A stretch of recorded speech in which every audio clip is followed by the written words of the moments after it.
जी हाँ दोस्तों, एक बड़ी खबर बिहार मदरसा बोर्ड, बड़ी अपडेट। जैसा कि आप जानते हैं कि बिहार के अंदर शिक्षकों की काफ़ी कमी है। उसी को देखते हुए शिक्षा विभाग ने 2.25 लाख के करीब शिक्षक बहाली की प्रक्रिया शुरू कर दी है। अगर आप फ़ोकानिया मौलवी से अगर आपने डीएलएड किया है तो आपने सीटेट भी उसके अंदर पास किया होगा, तो ये आपके लिए बहुत बड़ी खुशखबरी है। और अगर आप फ़ोकानिया मौलवी पास करके आपने आलिम का ग्रेजुएशन मुकम्मल करके आपने बीएड कर लिया है तो आपके लिए ये बहुत बड़ी खुशखबरी है। और इसके अंदर विद्यालयों में ये बहाली होगी। इसमें 1 से 5 तक के विद्यालयों में भी बहाली होगी और 5 से ऊपर के विद्यालयों में भी बहाली होगी। ये बहुत बड़ी बहाली है, छोटी-मोटी बहाली नहीं है। बिहार के अंदर इतनी मात्रा में पहली मर्तबा इस तरह की बहाली हो रही है। क्या है पूरी अपडेट आपको इस वीडियो के अंदर बताएँगे। तो वीडियो शुरू करने से पहले आपसे रिक्वेस्ट, आप अगर हमारे इस चैनल पर नए हैं तो इस चैनल को ज़रूर सब्सक्राइब कर लें। बेल के ऑल के नोटिफिकेशन को ज़रूर प्रेस कर लें ताकि बिहार मदरसा बोर्ड की लेटेस्ट अपडेट आपको सबसे पहले इस यूट्यूब चैनल के ऊपर दी जाती है। तो इस चैनल को ज़रूर सब्सक्राइब कर लें। तो चलिए वीडियो को शुरू करते हैं। आप देख रहे हैं कि पंचायती राज व्यवस्था से छीनेगा नियुक्ति का अधिकार। जैसा कि आप जानते हैं कि पहले पंचायत स्तर के जो लोग होते थे उनको बहाल की अनुमति होती थी, वो लोग उसको बहाल करते थे। लेकिन अब की जो नियमावली जो आएगी उसके अंदर पंचायती राज व्यवस्था से ये नियुक्तियां छीन ली जाएगी। आयोग करेगा 7वें चरण में शिक्षक की नियुक्ति। आप देख रहे हैं राज्य सरकार 7वें चरण के तहत शिक्षकों की नियुक्ति आयोग के माध्यम से करेगी।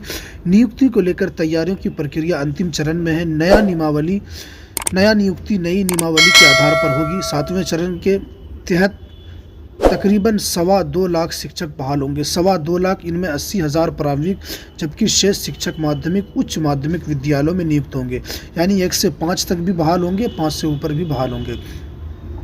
शिक्षा मंत्री प्रोफेसर चंद्रशेखर ने शुक्रवार को खुद ट्वीट करके 7वें चरण की बहाली प्रक्रिया जल्द प्रारंभ होने की जानकारी दी। सरकार शिक्षक नियुक्ति प्रक्रिया में बड़ा बदलाव करने जा रही है। शिक्षक नियोजन का अधिकार पंचायतों नगर निकायों से वापस लिया जाएगा। पुरानी शिक्षक नियुक्ति नियमावली के तहत 2022 नियोजित इकाइयाँ थीं, जबकि वास्तविक नियमावली में नियोजित इकाइयों की संख्या जिले की संख्या के बराबर 38 रह जाएगी। अब अभ्यर्थी को केवल एक आवेदन करना होगा, जबकि पहले एक अभ्यर्थी कई नियोजित इकाइयों में आवेदन करने को मजबूर होता था।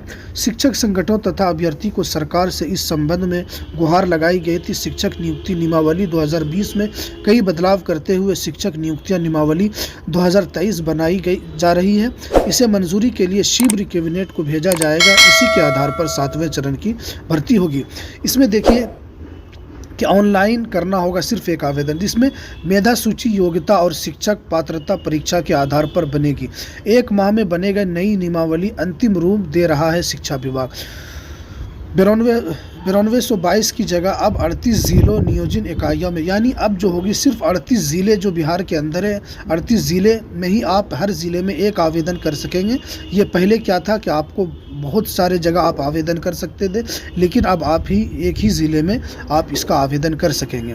देखिए ये बहुत बड़ी खुशखबरी है। बिहार के अंदर 2.25 लाख शिक्षक बहाली की प्रक्रिया, अगर आप भी फ़ोकानिया मौलवी से आपने ग्रेजुएशन कर लिया है या आपने बीएड और आपने डीएलएड करके सीटेट पास कर बैठा है तो ये आपकी तकदीर बदलने वाली, आपकी तकदीर का फैसला होने वाला है। तो आपको बहुत जल्द शिक्षक की नियुक्तियां प्रक्रिया 7वें चरण में शुरू हो जाएगी और नया नियमावली के तहत ये होगी। तो ये कुछ अहम अपडेट जो मैंने आपके सामने रखा। तो चलिए हमें दीजिए इजाज़त, फिर मिलते हैं नेक्स्ट वीडियो में नई अपडेट के साथ। अस्सलामु अलैकुम वरहमतुल्लाहि वबरकातुहू।